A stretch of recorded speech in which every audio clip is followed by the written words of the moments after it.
ጠቅላይ ሚኒስትር አብይ አህመድ ወደ ኤርትራ አማላጅ መላካቸው ተገለጸም። በምልጃነት የተላከው ደግሞ የኬንያ መንግስት መሆኑ ታውቋል። ምልጃው የቀረበላቸው የኤርትራው ፕሬዝደንት መተማመኛ ፈልጋለሁ የሚል ምላሽ መስጠታቸው ተሰምቷል። ጠቅላይ ሚኒስትር አብይ ወደ ኬንያው ፕሬዝደንት ዊሊያም ሩቶ ደውለው ምልጃ የጠየቁት ከ2 ሳምንት በፊት ነው የሚሉት የዲፕሎማቲክ ምንጮች፣ ዋና ጉዳያቸው ደግሞ ኢሳያስ አፈወርቂ ስለመሆናቸው ገልጸዋል። እኔ ለጦርነት አልተዘጋጀሁም፣ እርሱም ዝግጅቱን ማቆም አለበት፣ ሊወጋኝ እየተዘጋጀ ስለመሆኑ አውቃለሁ፣ በእኔ በኩል ግን የመዋጋት ፍላጎት የለኝም ብለው ለፕሬዝደንት ዊሊያም ሩቶ ተናግረዋል የሚሉት የዲፕሎማቲክ ምንጮች ጠቅላይ ሚኒስትር አብይ አህመድ የኬንያ መንግስት በጉዳዩ ላይ ጣልቃ እንዲገባ ጥያቄ ስለማቅረባቸው ማክለዋል። ይህንን ተከትሎም ባለፈው ሳምንት የኬንያ ብሔራዊ መረጃና ደህንነት አገልግሎት ኃላፊ የሆኑት ኑረዲን ሀጂም ወደ አስመራ ተጉዘው ከፕሬዝደንቱና ከሌሎች የኤርትራ ባለስልጣናት ጋር ተገናኝተው መወያየታቸውን አረጋግጧል። የደህንነት ሹሙ ኑረዲን ወደ ኤርትራ ከመብረራቸው በፊትም ከኢትዮጵያ ወደ ናይሮቢ የተጓዙና የጠቅላይ ሚኒስትር አብይ አህመድን ምልጃ አጀንዳ የበለጠ ለማብራራት ከኃላፊው ጋር የተገናኙ የብልጽግና ሹሞች እንደነበሩ የሚገልጹት ምንጮቹ የኃላፊዎቹን ስም ከመጥቀስ ግን ተቆጥበዋል። የኬንያው የደህንነት ኃላፊ ኤርትራ ድረስ ሄደው ባደረጉት ውይይትም የኤርትራ መንግስት ባለስልጣናት ኤርትራ ላይ ውጊያ መክፈት እቅድ ስለሌላቸው እናንተም ይህንኑ ብትተውት የሚል ጥያቄ ማቅረባቸውንና የውይይቱ ዝርዝርም ለአዲስ አበባው አገዛዝ መላኩን ምንጩ ዘርዝረው አስረድቷል። ጠቅላይ ሚኒስትር አብይ አህመድ ሊወጉ አልተዘጋጁምና ኤርትራ ማይዘጋጅ በሚለው ሀሳብ ላይ ፕሬዝደንት ኢሳያስ አፈወርቂ የሰጡ የተባለው ምላሽም ጦርነት አካሂዳለሁ ያለው ራሱ ነው። እኛ እርሱ ላወጀብን ጦርነት የምንዘጋጅንን አሁንም ቢሆን እኛ ላይ ውጊያ እንደማይከፍት መተማመኛ ይስጠን በሚል መጠየቃቸው ተገልጿል። እኛ ከመጀመሪያውን ፍላጎት የለንም የሚለውን በአጽንኦት ተናግሯል የተባለላቸው የኤርትራ ባለስልጣናት በትግራይ ክልል የሚታወጅ ጦርነትን በእኛ ላይ እንደተከፈተ እንቆጥሯለን፣ ትግራይ ላይ ውጊያ ከተከፈተ ቀጥሎ እኛ ላይ እንደሚሆን ስለምናውቅ ራሳችንን እንከላከላለን ሲሉ መናገራቸውንም ምንጮቹ አረጋግጧል። የብልጽግናው አገዛዝ ወደ ኤርትራ ይህንን ምልጃ ከላከ በኋላ ባለስልጣናቱ ጦርነት እንደማይኖር አድርገው እንዲያስረዱ ያሰማራ ሲሆን ሰሞኑን ጌዲዮን ጢሞቴዎስና ጌታቸው ረዳ ኢትዮጵያ ወደ ኤርትራ ጦርነት እንደማትከፍት ለማስረዳት መሞከራቸውም የዚሁ አካል ነው ተብሏል። የደህንነትና የዲፕሎማሲ ምንጮች እንደሚሉት ከሆነም የኤርትራ መንግስት የጠየቀውን መተማመኛ ኢትዮጵያ ታቀርብ እንደሆነም የብልጽግና ሰዎች የተነሳላቸው ጥያቄ ሲሆን የሰጡት ምላሽም አልታወቀም ብለዋል። ጠቅላይ ሚኒስትሩ ባሳለፍነው ጥቅምት በሰጡት የፓርላማ ማብራሪያቸው ጦርነት ሊከናወን እንደሚችል እርሳቸውንም የሚያቆም ኃይል እንደሌለም በየዓመቱ አንድ የኤርትራ ህዝብ የሆነ ኃይልም እየተፈጠረ ስለመሆኑ በመዘርዘር ኤርትራ በበኩሏ ህገወጥ የሰውና የገንዘብ ዝውውር፣ የጦር መሳሪያ ስርጭትና የታጣቂዎች ስምሪትን በኢትዮጵያ ላይ እያከናወነች ስለመሆኑ መክሰሳቸው የሚዘነጋ አይሆንም። አንድ ከ7 ዓመታት በፊት በጡረታ የተገለሉ የኢትዮጵያ የመከላከያ ሰራዊት ጄኔራል ደግሞ አብይ አህመድ ወደ ኤርትራ ጦርነት እንዳይከፍቱ ያደረጓቸው ምክንያቶችን ሲጠቅሱ በአንድ በኩል በአማራናም በኦሮሚያ ክልል እየተካሄዱ ያሉ የትጥቅ ትግል እንቅስቃሴዎች ስለመሆናቸው፣ በሌላ በኩል ደግሞም ሌላ ጦርነትን ወደ አሰብ መክፈት አዲስ አበባ ላይ ተቃውሞ ያስነሳል የሚል ፍርሃት ላይ ስለመሆናቸው፣ ከዚህ ባሻገርም የተባበሩት አረብ ኤሚሬቶችን ይሁንታ እስካሁን አለማግኘታቸው በሚል መግለጻቸውን መዘገባችን አይዘነጋም። የሚጀምረው ህዝባዊ እምቢተኝነት ከማሸነፍ ውጪ ሌላ አማራጭ የሌለው ነው ማለት ነው። መሀል ላይ የሚቆም አይደለም። አንድ ጊዜ ከጀመርነው እንደምናሸንፈው እርግጠኛ መሆን አለብን። ምን መሰለህ፣ ለህዝባዊ እምቢተኝነት አንዱ መሰናክል የሚሆነው ሰዎች መሳተፍ ይፈልጉና ይሄ ነገር መሀል ላይ የቆመ እንደሆነስ ብታሰር፣ ንብረቴ ቢወረስ ብለው ይሰጋሉ። ከስራ ብባረር ብለው ይሰጋሉ። ይሄ ስጋት የሚመጣው ትግሉ አንድ ቦታ ላይ ይቆማል የሚል ፍርሃት ሲኖር፣ እኛ ግን አሁን እየተዘጋጀን ያለነው የማይቆም ትግል እንዲሆን፣ ከማሸነፍ በመለስ አይቆምም፣ ስናሸንፍ ብቻ ነው የሚቆመው። ለዛ ነው ዝግጅት እያደረግን ያለ። ስለዚህ እዚህ ላይ ፍርሃት ምንም አይሰራም። ስራ አባረራለሁ ብለህ መፍራት የለብህም። ግብር ይጨመርብኛል ብለህ መፍራት የለብህም። ታሰራለሁ ብለህ መፍራት የለብህም። ብትታሰር 45 ቀን ነው የምትታሰር። እኛ በ45 ቀን ከተጀመረ በኋላ ውጤት እንዲያመጣ አድርገን ነው እየተዘጋጀንበት። ስራ ብትባረር ለ45 ቀን ነው። ስለዚህ አሁን ትኩረታችን እስረኛ የማስፈታትም ሰዎች ከስራ እንዳይባረሩም አይደለም። ይሄ ትግል እንዳይመለስ ሆኖ በ45 ቀን ውስጥ ለውጤት እንዲበቃ ማድረግ። ይሄ ህብረተሰብ ውስጥ ኮንፊደንስ ይፈጥራል፣ የፍርሃትን ድባብ ይገፋል፣ ያገዛዙን ጉልበት ኃይል ከጥቅም ውጭ ነው። በአንድ ጊዜ ነው ደግሞ መሆን ያለበት። አሁን በተለያየ ከሆነ መንግስት አቅም አለው። አንድ ዩኒቨርሲቲ፣ ሁለት ዩኒቨርሲቲ፣ ሶስት ዩኒቨርሲቲ፣ አንድ ክልል፣ ሁለት ክልል ከሆነ ችግሩ የተፈጠረው በቂ የጸጥታ ኃይል አለው። ሄዶ በቀጥታ ሊያፍነው ይችላል፣ ሊያስቆመው ይችላል።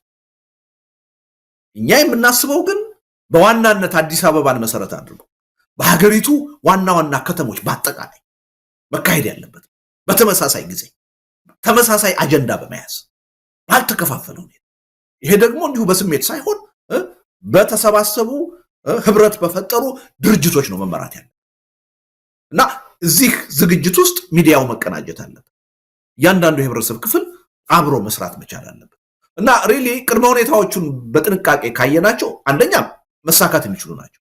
አንድም መሳካት የማይችል ቅድመ ሁኔታ የለም።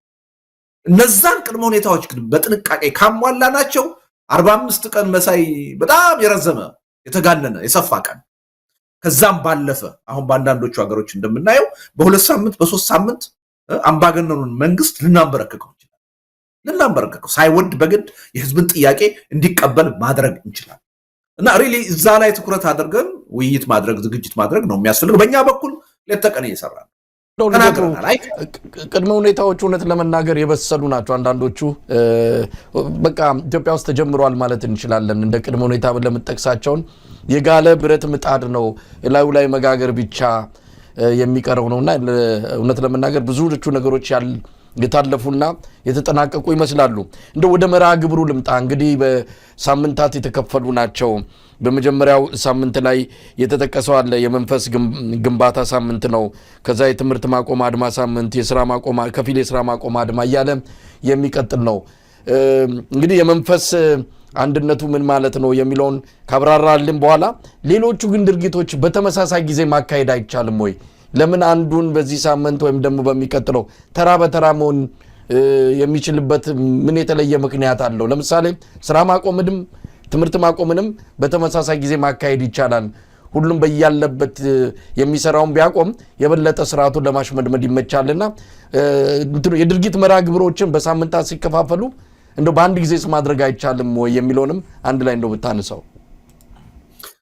እንደዚህ ላይ ነው አየህ ጥንቃቄ የሚያስፈልገው ምልህ ይሄ አሁን ሰላማዊ ትግል ስንል አንዳንድ ሰው ዝም ብሎ ጥይት የማይተኮስበት ሰዎች የማይጎዱበት ዋጋ የማይከፍሉበት አድርጎ የሚያስብ ሰው አለ። ትክክል አይደለም። እንደዚህ አይነት በጣም ጨካኝ የሆነ አምባገነን አገዛዝ በስልጣን ላይ ባለበት ሀገር የሚካሄድ ሰላማዊ ህዝባዊ እንቅስቃሴ ወይም ህዝባዊ ቢተኝነት ዋጋ ያስከፍላል፣ መስዋዕትነት ያስከፍላል። ያ መስዋዕትነት የተመጠነ መሆን አለበት። ህዝባችንን ብዙ ዋጋ የማያስከፍል መሆን አለበት። ስለዚህ በኃላፊነት ስሜት በጥንቃቄ ነው ልንመራው የሚገባው። ምን መሰለህ አሁን የተከፋፈሉ 6 ሳምንቶች አሉ አይደል እንዴ? መንግስት እኮ 6ኛው ላይ ሳደርስ 3ኛው ሳምንት ላይ ይንበረከክ ይችላል። ገና በትራንስፖርት የትራንስፖርት ሴክተሩ ትራንስፖርት በማቆም ብቻ መንግስትን ሊያንበረክከው ይችላል። ያኔ ህብረተሰብን ለመግደል እድል አያገኝም፣ ለመጨፍጨፍ እድል አያገኝም መንግስት። ያ ካልተሳካ ግን ቀድሞ የተጀመሩትም ይቀጥላሉ። ኦቨርላፕ እያደረገ ነው የሚሄደው። ቀድሞ የተጀመሩትም ይቀጥላሉ፣ አዲሱ እንቅስቃሴም ደግሞ ይጀመራል። እንደዚህ እያለ ነው ወደ ሙሉ ህዝባዊ እምቢተኝነት የሚሸጋገሩ። ስለዚህ መጀመሪያ ከመንፈስ ዝግጅት የመጀመሪያው ሳምንት ለምሳሌ ጸሎት የማድረግ ተማጽኖ የማድረግ የሃይማኖት አባቶች የሀገር ሽማግሌዎች በከፍተኛ ደረጃ ሊሰሩበት የሚገባ ጉዳይ ነው። ይህን በማድረግ መጀመሪያ በትግሉ እንቅስቃሴ ተሳትፎ የሚያደርገውን ሰው ሞራል ማነሳሳት አለብን፣ ስነልቦናውን ማዘጋጀት አለብን። በተመሳሳይ ሁኔታ ደግሞ ጥያቄው የህዝብ እንደሆነ ያ ጥያቄ ካልተመለሰ አገዛዙን ሊበላ የሚችል መሆኑን ማሳየት አለብን። አገዛዙ ዝም ብሎ ግዑዝ አካል አይደለም፣ የሰዎች ስብስብ ነው። እንደ እኔን እንዳንተ ቤተሰብ አላቸው፣ የወደፊት ህይወት አላቸው፣ ይፈራሉ፣ ለራሳቸው ይጨነቃሉ፣ ለሀገር እንኳን ባይጨነቁ። ስለዚህ ለነዚህም ደግሞ እድል መስጠትም ያስፈልጋል፣ ማሳየት ያስፈልጋል። እና ስንነሳ ከማን ነው የምንነሳው? ጠቅላይ ሚኒስትር አብይ ከስልጣን ይውረዱ ብለን ልንነሳ እንችላለን። ያው ተቀምጧል እዛ ላይ። ይሄን ለመፈጸም ብልጽግና የሚባለው ፓርቲ ኃላፊነት አለበት። በነገራችን ላይ ይሄ ጠቅላይ ሚኒስትር አብይ ይሄን አገሪቱን አሁን ከመኖር ወደ አለመኖር እየቀየሩ ያሉት ሰው የሚሊዮን ህዝብ ደም በእጃቸው ያለበት ይሄ ሰው እንደ ማንኛውም ከ547 የፓርላማ አባል እንደ አንድ የፓርላማ አባል ናቸው። በአንድ ወረዳ ህዝብ የተመረጡ ሰው ናቸው። በህዝብ የተመረጥኩ ነኝ እስከ 5 ዓመት ድረስ መግዛት አለብኝ ማለት ካለበት ብልጽግና ፓርቲ ነው ያን ሊል የሚችለው። ተመርጧል አልተመረጠም ሌላ ጉዳይ ሊል የሚችለው ብልጽግና ፓርቲም ያን የማለት መብት የሚኖረው በህግ በተቀመጠው መሰረት ህዝቡንና አገሩን በአግባቡ እስካስተዳደረ ድረስ ብቻ። ስለዚህ አሁን የመጀመሪያው እርምጃ ብልጽግና ፓርቲ ይሄ የህዝብ ማዕበል መጥቶ ጠራርጎ እንዳያስወግደው እንዳይበላው ከፈለገ በህግ የተቀመጠውን መብትና ግዴታውን ተጠቅሞ ጠቅላይ ሚኒስትሩን ከስልጣን ማውረድ አለ ይችላል። በቀላሉ በ10 ሺህ ፔቲሽን ማስፈረም ይቻላል በአንድ ወረዳ ህዝብ በተመረጡበት በበሻሻ ህዝብ። ይሄን ማድረግ ካላስፈለገ ወይም ካልተቻለ ፓርላማው ተሰብስቦ በአንድ ቀን ከስልጣን ሊያወርዳቸው ይችላል። ብልጽግና ፓርቲ ማዕከላዊ ምክር ቤቱ በአንድ ቀን ተሰብስቦ ይሄን ሰውዬ ማውረድ ይችላል። ካወረደ በኋላ ብልጽግና ፓርቲ የህዝቡን የመብት ጥያቄ ተቀብሎ የችግሩ ብቻ ሳይሆን የመፍትሄው አካል ሊሆን ይችላል። ይሄን እድል መስጠት አለብን፣ ማሳየት አለብን። መጀመሪያ ቆም ብለው እንዲያስቡ። ይሄን ካልተቀበለና ካላደረገ ግን እሱ ላይ ይመጣል፣ ተጠያቂነቱም እሱ ላይ ይመጣል። ሲጠረግም በዚህ ማዕበል ዋና ሰለባ የሚሆነው አጠቃላይ ብልጽግና ፓርቲ እንደመዋቅር። ስለዚህ እነዚህ ነገሮች በጊዜ በተከፋፈለ ሁኔታ አቅዶ መስራቱ ጥቅም አለው። ከሁሉም በላይ ግን እኛ ይሄን ህዝባዊ እምቢተኝነት የምናደርገው በመንግደለሽነት አይደል፣ ለህዝብ ደህንነት ብለን ነው። ብዙ ሚሊዮኖች እንደገና እንዳይገደሉ ለማድረግ ነው፣ እንዳይሰቃዩ ለማድረግ ብለን። ስለዚህ በዚህ የትግል ሂደት ሊከፈል ስለሚገባው መስዋዕትነት ከልብ መጨነቅ አለብን፣ ከልብ ማሰብ አለብን። በታሪክ ብዙ ስህተቶች ኢትዮጵያ ውስጥ ተሰርተዋል። እኛ ግን ኃላፊነት ይሰማናል እና የሚከፈለውን መስዋዕትነት በተቻለ መጠን ዝቅተኛ ለማድረግ በጥንቃቄ መስራት ያለብንን ነገር መስራት አለብን። ለዛ ነው በአንድ ጊዜ ከፍተኛው ደረጃ ላይ መጀመሩ የራሱ ችግር አለ። አላስፈላጊ የሆነ ዋጋ ህብረተሰቡ ሊያስከፍል ይችላል። ስለዚህ ነገሮችን በየሂደቱ እየገመገምን አንድ ሳምንት የምናደርገው ነገር ላይ ለማሰናከል መንግስት የሚያደርገው ነገር ይኖራል። ለዛ አስቀድመን እየተዘጋጀ አንደኛው ላይ ካልቻን ሁለተኛው ላይ ይተሻገር፣ ሁለተኛው ላይ ካልቻን ሶስተኛው ላይ ይተሻገር። በሂደት መጨረሻ ላይ በፍጹም ሊቋቋመው የማይችለው ህዝባዊ እምቢተኝነት ይቀጣጠላል። ግን ግራጁዋል ማድረጉ በተለይ ከሁሉም በላይ ዞሮ ለሰው ህይወት ነው። ይሄን ትግል የምናደርገው ለህዝቡ ደህንነት ነው። ስለዚህ አላስፈላጊ የሆነ ደም መፋሰስ ኢትዮጵያ ውስጥ እንዳይመጣ ሊከፈል የሚችለው መስዋዕትነት በጣም የተወሰነ እንዲሆን ጥረት ማድረግ አለብን። በኃላፊነት ስሜት መስራት አለብን እና የዛ ማሳያ ነው ማለት ነው። እንደ የፈለገው ይምጣ ዝም ብሎ ድብልቅልቁ በአንድ ጊዜ ይውጣ ማለት እኔ ከኛ የሚጠበቅ አይመስለኝም ማለት ነው። ልደቱ እንግዲህ በዚህ ከግንቦት ምርጫ ይልቅ የግንቦት ማኒፌስቶ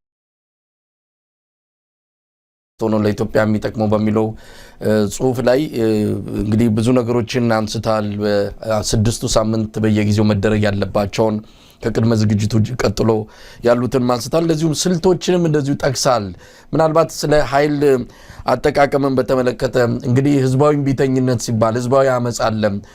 በመላው ዓለም የሚካሄዱትና እርምጃ ይወሰዳል። መቼም የተቆጣ ማህበረሰብ በመንግስት ንብረቶች ላይ መኪኖች ላይ እንዲህ አይነት እርምጃ በመውሰድ የኃይል እርምጃ አመጽም ሲባል አመጽ ብሎ እንደው እርምጃ የሌለው ነገር ልናስብ አንችልም። አመጽ ከተባለ እርምጃዎች አሉ። ይሄን በተመለከተም በጽሁፍ ላይ ያስቀመጥከው አለ። መቼ ነው ታዲያ ያ አመጽ የሚጀምረው? እንግዲህ ከዚህ ከጸጥታ ተቋማትም ጋር በተያያዘ አሁን በስልጣን ላይ ያለው መንግስት በራሱ አምሳል የፈጠረው የጸጥታ ተቋም ነው ያለው፣ መከላከያውም የፖሊስ ኃይሉም ደህንነቱም። ስለዚህ እነዚህ ኃይሎች ነገ ከነገ ወዲያ ለህዝብ ጥያቄ ባይሰለፉና ህዝብ ላይ እርምጃ ቢወስዱ ህብረተሰቡ አሁንም እየተመታ እየተገደለ ነው። አመጹን ወይም ደግሞ ህዝባዊ እምቢተኝነቱ የሚቀጥለው ወይስ ምንድን ነው ማድረግ ያለበት? ምክንያቱም በጽሁፍ ላይ ጠቀስከው አለ ራስን ምንድነው ከቀዳሚ የኃይል እርምጃ መቆጠብ፣ ለመንግስት የጸጥታ ኃይሎች ተገቢውን አክብሮት ማሳየት የሚልም ነገር አንስታል። ምናልባት እየታወቀ ነው የአብይ አህመድ አገዛዝ ወታደራዊም ሆነ የጸጥታ መዋቅሩ ጭፍን ናቸው። የአብይን ስልጣን ማስጠበቅ እንጂ ለህዝብ ጥያቄ ደንታ እንደሌላቸው እያየን ነው በተደጋጋሚ። ከዚህ አንጻር ይሄ ነገር ያስኬዳል ወይ? ነባራዊ ሁኔታ መሬት ላይ ያለው ሁኔታ ያሳያል ወይ? ይሄ ካልሆነስ ምን መደረግ አለበት የሚለውን በጽሁፍ ላይ በተወሰነ ደረጃ ተመልክተከዋል። እስቲ ለተመልካቾችም እንደው ብታብራራ። አሁን እሱም ብሎ ጽሁፉ ቢያቆም አሁን ያልከውን ጥያቄ ማንሳት ተገቢ ይሆናል። እሱም ብሎ ግን አያቆም። ምክንያቱም አሁን ያልከው ግምት እኛም ጋር ይሄ መንግስት አምባገነን መንግስት ነው። ለህዝብ አክብሮት የሌለው ህዝብን የሚንቅ መንግስት ነው።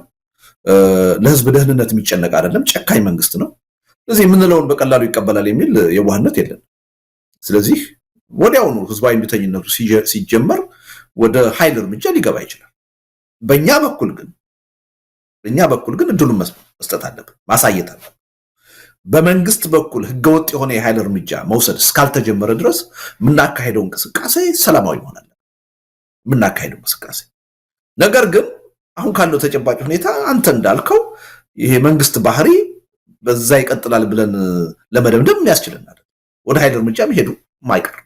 ወደዛ የኃይል እርምጃ መሄድ ከሆነ ግን ማንም አይደለም በዛ የኃይል እርምጃ ምክንያት ህብረተሰቡ ለሚወስደው አጸፋዊ እርምጃ ማንም ተጠያቂ አይሆንም። አገዛዙ ነው ተጠያቂ። በመንግስት በኩል አንድ ሰላማዊ ህዝባዊ እምቢተኝነት ሲቀጣጠል አንድ መንግስት ማድረግ ያለበት አካሄዳል። እሱን ተከትሎ መንግስት እስከሄደ ድረስ ትግሉ ሰላማዊ መሆን አለ። ነገር ግን ስልጣኔ አደጋ ውስጥ ሊወድቅ ነው ብሎ ወይም ደግሞ የህዝቡን ጥያቄ ሁልጊዜ እንደሚፈርጀው መንግስት የመገልበጥ ምናምን የሚል ሰበብ ወይም ታርጋ እየለጠፈ ሰዎችን ማሰር፣ በሰዎች ላይ እርምጃ መውሰድ ሲጀምር ግን አጸፋ ሊመጣ እንደሚችል ከህዝብ ማወቅ አለበት፣ በግልጽ መነገር አለበት። እዛ ሰነድ ላይ ተነግሮታል። ህዝብን መግደል ማሰር ከጀመረ ህዝቡ ራሱን የመከላከል ተፈጥሯዊ መብት አለ፣ ህገ መንግስታዊ መብት አለ። ስለዚህ የአጸፋ እርምጃ ይወስዳል። ጠቅሼዋለሁ እዛ ላይ። ይሄ የሰላማዊ ህዝባዊ እምቢተኝነት ማለት ይሄ ቀኝህን ሲመታህ ግራህን ስጠው የሚል አይነት ሃይማኖታዊ ነገር አይደለም። ዋጋ ያስከፍላል። ህግና ስርዓትን የማያከብር መንግስት ከሆነ በህዝብ ላይ ጥይት የሚተኩስ ከሆነ አጸፋ የሆነ እርምጃ ህዝብ ይወስዳል። ይሄ ምንም አቀድከውም አላቀድከውም የሚሆን ነገር ነው። በየትም ዓለም ሲሆን እያየን አይደል? ለዚህ ነው እኮ አሁን ለምሳሌ በጀንዚ ሙቭመንት ሲቪሊያን ብቻ አይደሉም የሚገደሉ፣ የመንግስት የጸጥታ ሰራተኞች ይገደላሉ፣ ይቆስላሉ። ለምን? ህዝብ ራሱን ለመከላከል መብቱን ለማስከበር ሳይወድ በግድ አጸፋዊ እርምጃ ይወስዳል። ስለዚህ ይሄ የምናካሄደው ሰላማዊ ህዝባዊ እምቢተኝነት እንዲህ የዋዛ አይደለም። መንግስት ሲተኩስ ወይም ማሰር ሲጀምር ወይም ማፈን ሲጀምር ይሄን አደረገ ተብሎ የሚቆም አይደለም። ህዝብ እስከ መጨረሻው ድረስ መንግስት በህገወጥ መንገድ እስከሄደ ድረስ እሱን ተከትሎ ሊወሰድ የሚችለውን የህዝብ አጸፋዊ ምላሽ ኃላፊነቱን መውሰድ ያለበት መንግስት ነው። ተጠያቂው መንግስት ነው። ህዝብን እያፈንክ ህዝብን እየገደልክ ህዝብ ለዛ የሚሰጠውን አጸፋዊ እርምጃ ህገወጥ አድርገህ ልትፈርጅ አትችልም። ህገወጥ አድርገህ ልትፈርጅ የምትችለው ሰውን ካልገደልክ፣ ካላሰርክ፣ መብትን ካላፈንክ፣ የህዝቡን መብት ካከበርክ ትክክል ነው። በሰላም ብቻ በህጋዊ ብቻ አድርጉት ትግሉ ማለት ትችላለህ። አንተ ህጋዊ እስከሆንክ ድረስ። አንተ ህግን እየጣስክ ግን ለስልጣንህ ብለህ ሌላውን በወንጀለኝነት እየፈረጅክ መቀጠል አትችልም። ይሄን በግልጽ ነው ማወቅ ያለበት መንግስት። ስለዚህ ይሄን ነው እየነገርን ያለ ነው። መጀመሪያ ላይ ግን በኃላፊነት ስሜት ሂደቱን መጀመር አለበት። ህዝቡ ወደ አደባባይም ሲወጣ በፍጹም ሰላማዊነት ነው፣ በፍጹም ህጋዊነት ነው የሚወጣ። መንግስት ግን ከባህሪው ተነስቶ ምን ሊወስድ እንደሚችል እኔም አንተም ልንጠብቅ እንችላለን። ያን የሚያደርግ ከሆነ በስነ ልቦና ህዝቡ መዘጋጀት አለበት። መታሰር ሲጀምር፣ መታፈስ ሲጀምር፣ መግደል ሲጀምር ሩጦ ወደ ቤቱ ሊመለስ አይደለም ወደ አደባባይ ህዝቡ የሚወጣው። እስከ መጨረሻው ድረስ ይጋፈጣል፣ መብቱ እስኪከበር ድረስ፣ ጥያቄው መልስ እስከሚያገኝ ድረስ እና ለዚህ ነው አሁን በሂደት የምንከፋፍለው። አሁን አንድ ወር አለ ለምሳሌ የዝግጅት ጊዜ። እዛ ላይ እነዚህን ነገሮች ህዝቡ እንዲረዳቸው በደንብ ምንድን ነው ማድረግ ያለብን የሚለው፣ እንዴት ነው ላደርጋቸው የምችለው የሚለው፣ እንዲህ አይነት ችግር ቢገጥም ችግሩን በምን መልኩ ነው የምወጣው የምፈታው የሚለውን ነገር ሁሉ ህዝቡ በደንብ አዌርነስ መፍጠር አለ። ያ አንድ ወር ጊዜ አለ። ከዛ ቀጥሎ ደግሞ ወደ ግጭት ውስጥ የሚያስገባ ራሱ ህዝባዊ እምቢተኝነት ከመግባታችን በፊት በጸሎት በተማጽኖ የሃይማኖት አባቶች ምዕመናን ጥያቄያቸውን ማቅረብ አለበት። ሞራሉን መጀመሪያ መፈተን አለበት። ለዓለም ሰላማዊነታችንን ህጋዊነታችንን ማሳየት አለበት። እኛ ወደ ሰላማዊ ህዝባዊ እምቢተኝነት የምንገባው ተገደን ነው፣ ወደን አይደለም። አገዛዙ በኃይል ካልገዛዋችሁ እያለ ከአንድ ጦርነት ወደ ሌላ ጦርነት እያሸጋገረ ህልውናችንን ጥያቄ ውስጥ ስላስገባው ወደን አይደለም ተገደን ነው የሚለውን ነገር የዓለምም ህዝብ የኢትዮጵያም ህዝብ እንዲያየው ማድረግ አለ። ስለዚህ እነዛ ፕሮሰሶች አስፈላጊ ናቸው።